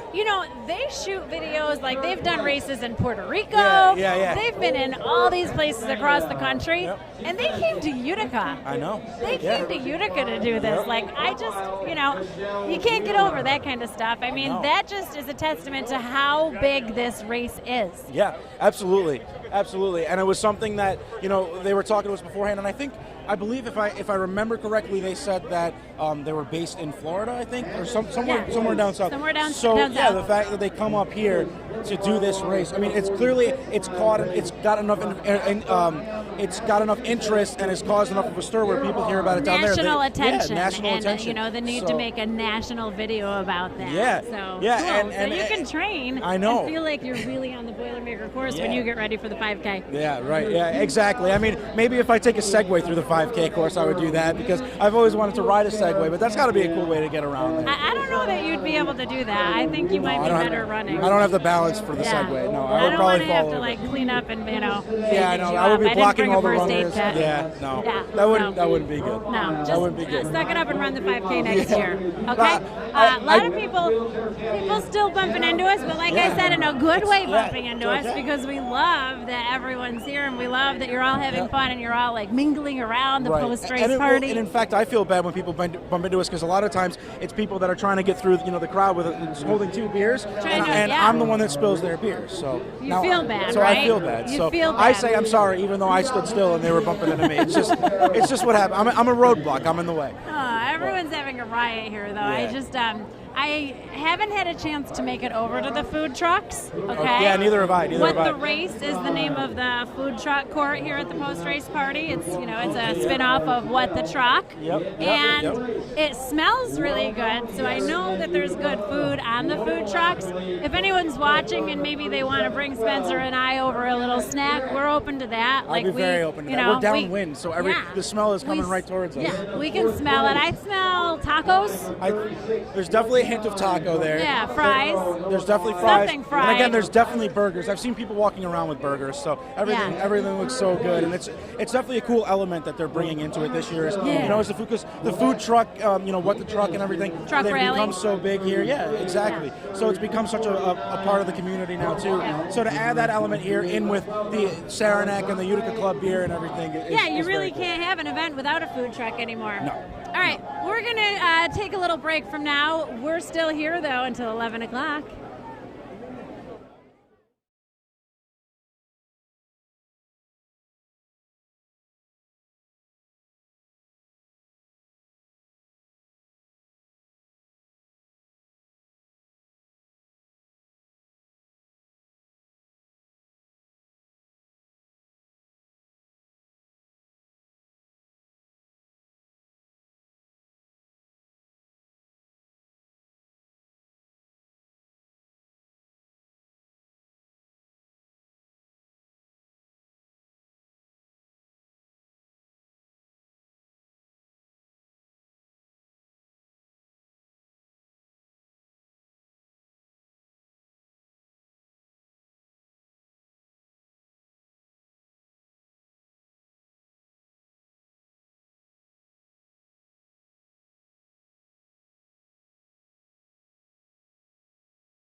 All right, thanks very much, and welcome back to WKTV's coverage of the Boilermaker Road Race. I'm joined now here by our Go the Distance team, and I'm going to slide on down the way, and we're going to get everybody's opinion on how things went today. Just say your name so everybody knows and how it went today for you. Melissa Cummings, it went great. I couldn't have done this without my coach, Kevin Shanley, Joe Wilzinski, and the Hill Striders. Thank you very much. When you're out there on the course and everyone's cheering you on, how much more fun is it as opposed to running when there's nobody on the course and nobody cheering you on? It's nothing like the training runs. I don't know. I couldn't have done it with my time without all the fans and the support. It's amazing. All right, now I got to ask you, young lady, how much fun was this out there knowing that everyone's cheering you on and guiding you to the finish line? It was absolutely amazing. The crowd just keeps you going right through the whole race. Sometimes when you're out there training and it's raining and it's gross outside, you think to yourself, I can't do this. Definitely. But for the training support we've had throughout the weeks, it's been amazing. The Go the Distance team has been phenomenal. I couldn't have done it alone. We're going to split things up, and I'm going to ask you to move over a little bit. We're going to ask this young lady to come forward, say your name, tell everybody what this meant to you. Tina Searles, it meant everything to me. I've wanted to do this for years. To high-five my grandsons when I came down Champlain Ave was amazing. To get a hug from my husband, I didn't care that it slowed me down a little bit. It was just amazing that everybody was out there. Did you think when you wrote the letter, my gosh, I could actually do this? No, but the training program is wonderful. I had never run anything before, so this is just amazing that I finished. All right, I'm going to move over here. We've talked to you guys about this, and I know you had some knee problems. I did. But is that going to stop you? I think you're going to try again next year, aren't you? I'm going to try. I'm going to tell you the support of everyone watching me when I turned that Valley View hill, and it just gave away, and everyone stopping me and grabbing me and saying, come on, you can do this, walk it. And I was trying, honestly, until the last one that came through, and I said, I know I can do this, I know I can do it, and I just Tell you what, you're going to recoup that knee, and we're going to bring you back next year, and we are going to get you ready for the best 15K in the country, I promise you. Thank you. All right. Yeah. Now, I got to talk to this guy right here, because, Gaetano, you came in first of all the Boilermaker runners. Yeah. Did you think in your wildest dreams when you wrote the letter and you said, I'm going to try this, that this was anything in your wheelhouse? No, absolutely not. Never thought I could finish this race. I've watched this race year after year and volunteered at water stations. Never think that I could do this. But what gave me the motivation is Joe, our running coach, my Go the Distance team, and the Mohawk Valley Hill Striders, when I ran with them every week. And that gave me the motivation to get this, complete this task. And you better thank your wife, because I think she pushed you pretty hard, too. Well, my wife signed me up for Go the Distance. So she's the one that wrote the letter, and never thinking that I would get picked. And, of course, I did get picked. So anybody that's out there watching right now that said they're sitting on the couch, they're having their morning cup of coffee or almost afternoon cup of coffee, what do you say to them? You can do it. If I can do it, you can do it. Get out there and train. Gaetano, congratulations. And I got to get to, where is he? Come here. All right, you crossed the finish line. You did this. Did you have your doubts maybe even just a couple of weeks ago? Well, no, we did 9.8 miles not too long ago, so I was ready for it. You were ready for it. Now, like Gaetano, if someone's home, they're sitting there, they're thinking, I can't do this. What do you tell them? Yeah, why not? Congratulations. And tell everyone who we are. WKTV. Go the distance. That's right. Go the distance. We had a great team here. And Kristen, kudos to you for getting them ready along with Joe. What a wonderful group of people. And we're still waiting for more to come through. I'll send it back to you.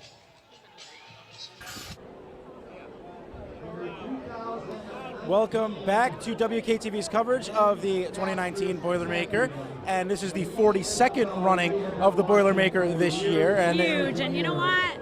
It's been a really nice day. It's been really breezy and really nice, favorable conditions for all the runners. And Spencer and I have been here at the post-race party at the FXNAP for the past hour or so, and it's just been fun. Everybody's been just walking around, having a good time. Right now, they're announcing the winners of the women's masters, men's masters, all of the different races. It's just, Mira, it's such an accomplishment. Yeah. They train so hard. Yep. They come here to run this race to our beautiful city of Utica. And this moment when they're at the post-race party and they're, it's announced and, like the winner and all the prizes, it's exciting. It is. It definitely is. And, there's some prize money involved, so that's obviously that's always exciting. Yeah. But, it's cool because, they have them come up on the stage and, on the podium on the stage, and everybody cheers for them and things. And, it's just cool because, some people, they're cheering just so that you cross the finish line. For them, they're cheering for you to win. So, I mean, it's just cool to see all these people from all over the world, and they take center stage in this. And for one day, they're it in Utica. They're the people in Utica. So I like what you just said about some people are racing for their best time. Some people are racing to win it and to win the money prize. Some people are racing just to finish it. Yeah. And I think that's just such a sense of accomplishment to just take up the sport of running, to come out here and say, I'm going to run the Boilermaker, and to just finish it. And there's so many different levels of skill and accomplishment here that it makes it this big picture, full circle, beautiful event. Yeah. I'm getting teary-eyed. Well, it's I mean, either I'm not going to judge. Hey, you know what? It is. It's a cool thing. I mean, the thing is let's say you spend all year and you watch the Comets play and you're in the stands. Right. You watch Utica City FC play, you're in the stands. Right. You watch the Utica Blue Sox, the Mohawk Valley Diamond Dogs play, you're in the stands. This is the one day in the year where you're the athlete. You're the one being cheered on. Sure. You're the one that people are watching, and you're like a superstar for one.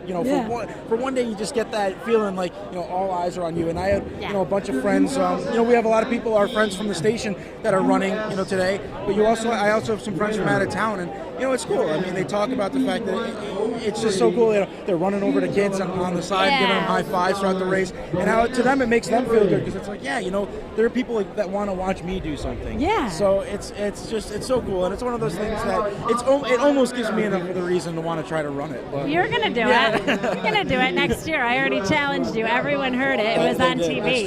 That's true. Yeah. Yeah. So That's just true. So really, thank you for really that. neat to just no problem.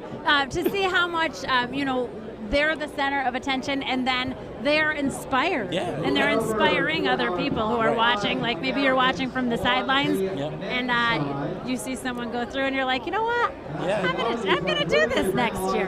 And you always hear those stories too about people, and it'd be cool if we could get somebody that had this scenario. But one year they watch somebody else cross the finish line, and then they're like, "That you know what? I want that to be me. I'm gonna do that. That next year, that's gonna be me." So and then they do it, and that next year, then they're inspiring the next person to be like, "Yeah, I want that to be me."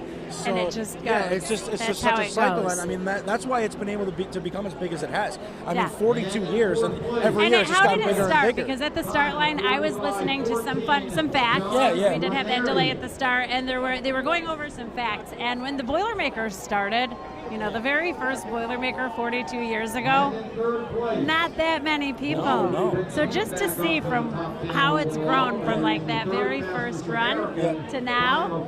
Hey, high five. How are you? All right. Good. How you doing, buddy? All right. That's right. Okay. That's right, But man. we want to pan over and we want to see some of the crowd over here if we can, because maybe we'll take a little walk over well, this way. one of the cool things too that I notice every year is not only just looking out at the sea of people on the ground in front of the stage, but just the people that are standing on top of the brewery over the West End Brewing Company sign and just enjoying that view. I think that's so cool, just looking up into the sky and seeing all those people on the roof. It's Best view. It's one of those elements. I actually, when I was interning here, I think it was the first year, it's like 2011. We had a spot up there they, at one they point. had a spot there that I went up to, so it was an awesome vantage point. Bird's eye view. Oh, it was great.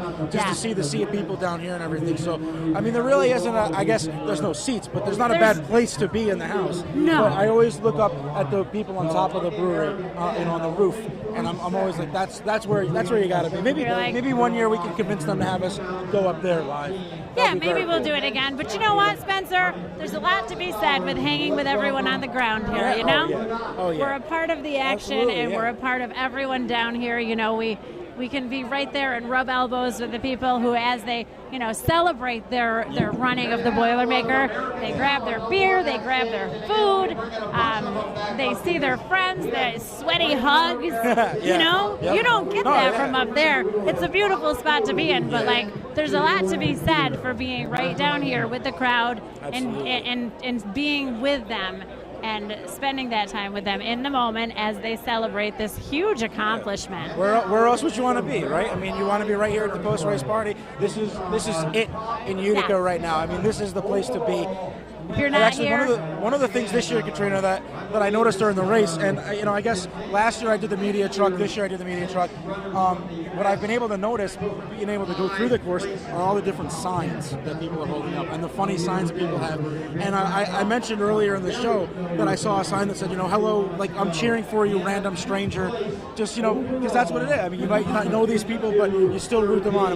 Then I saw, I think it was a mile before the finish line, somebody said, oh, your legs hurt? Well, my arms are killing me holding this sign. So it was pretty funny, somebody trying to say, we're putting an effort in too. We're not running, but, we're still putting in an effort to be out here clapping for you guys and everything. So, but I thought the signs were pretty good this year. Definitely a cool aspect, seeing, because everyone's focused so much on the runners, and rightfully so, but and so you get that unique look because you're actually on the course, on the media truck, of seeing what's going on the sidelines. I didn't think of that. And that's something that I never really knew before. I never really thought about how creative people were getting with the signs, and it was very, very cool to see for sure. And it made me laugh a couple of times. But. Yeah.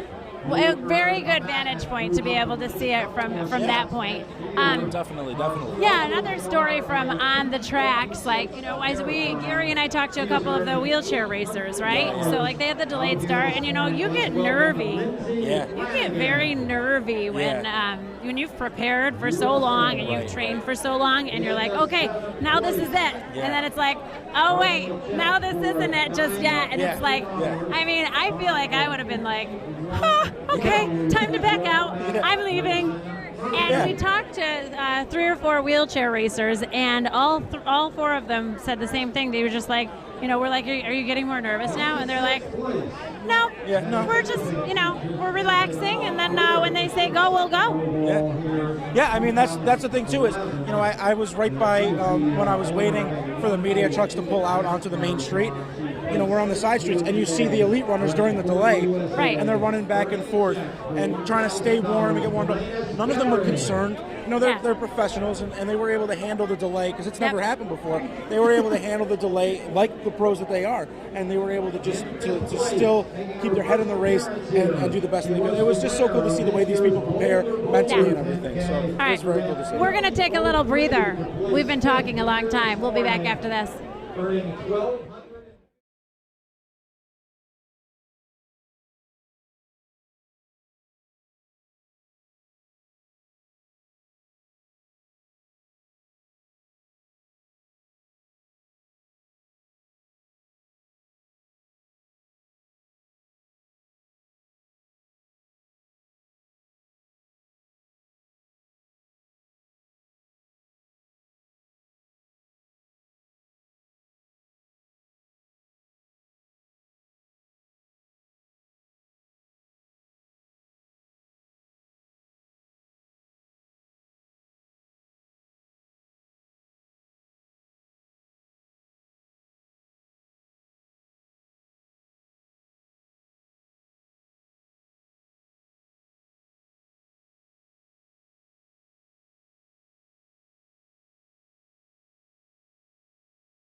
welcome back, and we are at the Boilermaker post-race party at the FX Mad Brewery.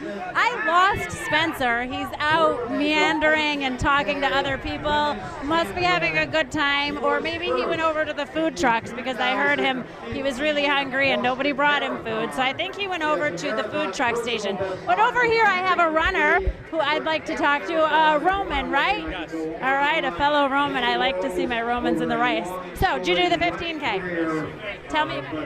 It was fun. It seemed hotter than last year. We were hoping the sun was going to stay away, but it didn't. My goal was to beat my time from last year, and I did. All right, so you beat your time from last year. All right, you thought it was hotter. I thought it was nice and breezy today, but I didn't run. Yeah, we've been saying that to a lot of people. So it was a good time. It always is. So. Did you train a lot this year? Yes. Yep. Like how much? Because I don't know what. Probably 2-3 times a week. And how long did you run? I just spoke with someone and they said I trained up to 6 miles, but not enough. I was doing 5Ks. I did a couple of 5-6 mile runs. It depended on the weather, but it's always fun.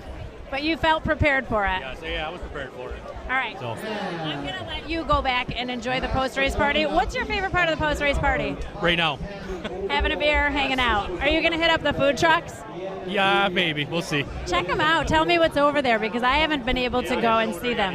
And my co-pilot over here, Spencer Davidson, left me hanging. I think he's back right now, so I'll let you go and enjoy the party. Thank you. Oh, there Hello. you are.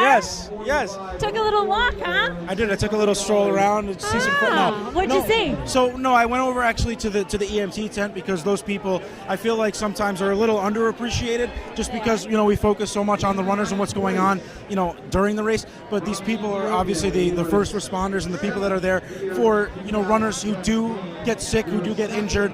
So it's very important for those. I wanted to give them a little recognition. I think that's sweet. Yeah, I wanted to see if anybody was able to just come over and talk to us a little bit, just to see how things have gone, this year and how busy they've been in the tents. They were actually busy right now, so they had some people who just come in, so nobody was able to talk. So we'll have to check in. But I just wanted to give them a little bit of a shout out because they're the ones that are really able to keep this race going because they're able to keep the runners going. So very good. It's very impressive. All right, I think we're going to send it over to our own News Channel 2's Jason Palace. Thanks very much. Amanda Horvath, right? Is that? No, it's Horth. Horth. I want to ask you a question. Okay. How excited are you to run this Boilermaker Road Race? I run it every year. It's my 13th year finishing it. 13th year. Yeah. That's impressive. And you know what? Something else is impressive. I have someone that's here who wants to ask you a question. Amanda, will you marry me? Yes. Oh my God. She said yes. You got your story. Oh. You better give him a hug. Now that is special. Guys, congratulations. All right, were you surprised? Yes. I thought I was in trouble. Oh my God. She thought she was in trouble. Oh man. How much does this little lady mean to you? Everything. Everything. And you were here to watch her cross the finish line. I was looking for her, but I missed her. She snuck by. Yeah. That was sneaky. Congratulations to you both. We're running out of time. Go enjoy this day.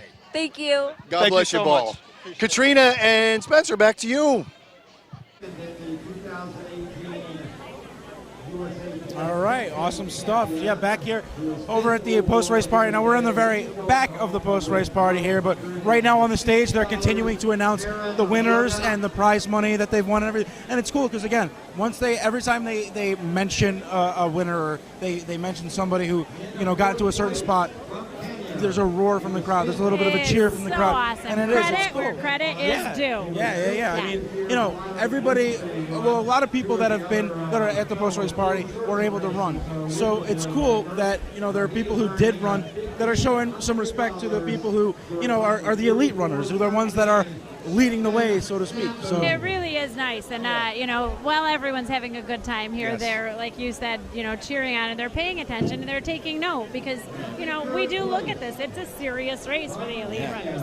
They travel from another continent to come here and run our Boilermaker. Yeah, and they're really. I mean, and I also want to point out that it's a very quick turnover too. I mean, they're here this morning for this race, and very shortly after, they announce the winners and everything. They come up for a bow and everything. But I mean, very shortly after, they're on to the next one. They're on to the next race. So for them, I mean, this isn't. They don't sit here and enjoy the beer and enjoy the food trucks like everybody from the community does. I mean, they're off to the next thing because this is their livelihood. Yeah. So that's a cool element of it too. And again, just like you mentioned, the fact that they're coming here to our city to race for us is very cool.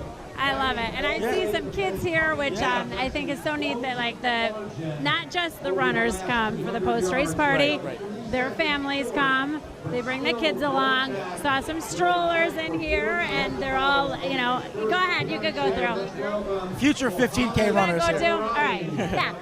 Like they're seeing it firsthand, and then they know that this exists. They know that this is around. They know that this is something that they can do too. And they get really into it. Yeah. Kids get everybody. really into it. Yeah. I mean, I remember, I moved up here when I was 9, and I remember the first year that people were saying, oh, the Boilermaker race is coming. I'm like, Boilermaker, what's that?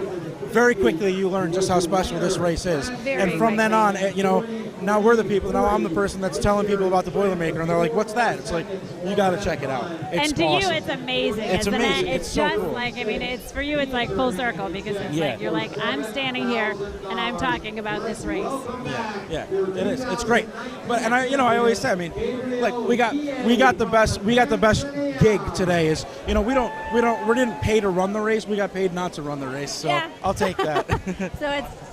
So it's really good. We just got told that we are going to send it over to Steve McMurray and Kristen Copeland. Male finishers in 2019 Universal Boilermaker. All right, thank you very much, Spencer and Katrina. The party is going on out back, and we'll go to at least noon. They may even extend it a couple minutes because of the delay. But Boilermaker, there you go, number 42, wrapping up in its final moments, and we had a delay for the first time. Another go the distance runner crossing the finish line right there. Bridget Miller from Sequoia. All right, Bridget, congratulations. Obviously, talked a little about throughout the course of the race. Lupe. There she is. Mers. All right, so that's it. Utica. All right, so they've come in. We are all set in the goalie distance department. All right. Again, if you're just joining us, flip over to the CW in a couple minutes, and you can see everything from the beginning. It's going to go from 11 to 3. Should mention again interesting day here. The committee reacting probably as best as you could to the situation. We'll have more coming up on the news tonight at 6 o'clock. But a homicide near the course near Proctor Park, so that delayed the wheelchair start by about 20 minutes, and then of course pushed the big race back as well. But as Joe Wilczynski said, security is paramount for the racers, for the spectators, and everyone involved. So obviously all that had to be taken into account before you could start any of the races. But once it did get going, certainly a lot of smiles on faces, a lot of happy finishers. The Go the Distance crew came in. We have a brand new women's winner, brand new women's wheelchair winner, and a repeat champion on the men's side. So pretty much, runs the gamut of everything we saw today. 20,000 runners, easily swells to 40,000 for the post-race party, which is underway right now. We're hearing a little bit of what's happening from our neck of the woods down here in West Utica. Sounds like a good time. Blues Brothers coming in right now. People still coming in. Again, because of the delay, we're still seeing a lot of these runners make their way towards the finish line. A marriage proposal. Had a marriage proposal. It wouldn't be Boilermaker Sunday without one. Yep, had a marriage proposal. Had the reinstatement of the F-16 flyover. Flown by Nick Hanna, a 2003 Proctor grad. Absolutely, and so everybody they flew over a couple times. So everybody got to see them, and then the state police helicopter also flying over as usual. So a lot going on, and again, folks, if you have joined us at home and you want to be part of this, start thinking about training for the Boilermaker next year. It's certainly a signature event, or if you've never come down to the finish line, either here or to the post-race party, you'll certainly want to mark it on your calendars. Obviously, the Boilermaker is a holiday weekend of sorts around here, and I don't think that's going to change anytime soon. The sun is shining, the block party is underway, and we're wrapping up our coverage. That's right. So that's right. Boilermaker Sunday is in the books. That's right. And again, if you're just tuning in, flip over to the CW. You can watch it from 11 to 3. I want to thank all our crew members, Dave Streeter, Tom McNichol, and their respective crews. Jeremy Ryan running the newsroom, and all the crews out here today. Great job, and we will see you again for Boilermaker number 43. Mark your calendars, July 12th, 2020. For all of us here at WKTV, I'm Steve McMurray. Have a great afternoon. Take care.